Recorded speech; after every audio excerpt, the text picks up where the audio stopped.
ఈరోజు మన హృదయాలను కృతజ్ఞతతో నింపుకుందాం.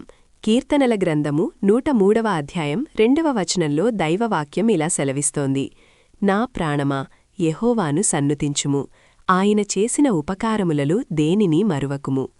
ఈ మాటలు మన ఆత్మను మేల్కొలిపి ఒకసారి మన జీవితాలను వెనక్కి తిరిగి చూసుకోమని కోరుతున్నాయి.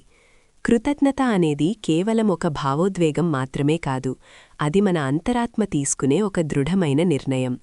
దేవుడు మన పట్ల చూపే నిరంతర ఆదరణను, ఆయన కురిపించే కనికరాన్ని ఎల్లప్పుడూ గుర్తుంచుకుని ఆయన్ని ఘనపరచడమే నిజమైన ఆత్మీయత.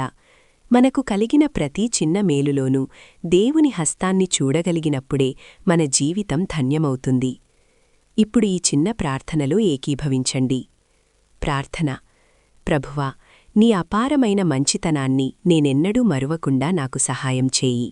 జీవితంలో సవాళ్లు ఎదురైనప్పుడు కూడా నీవు నా ప్రీవురి తీర్చిన లెక్కలేనన్ని దీవెనలను స్మరించుకుంటూ నా హృదయం స్తుతులతో నిండిపోయేలా చేయి.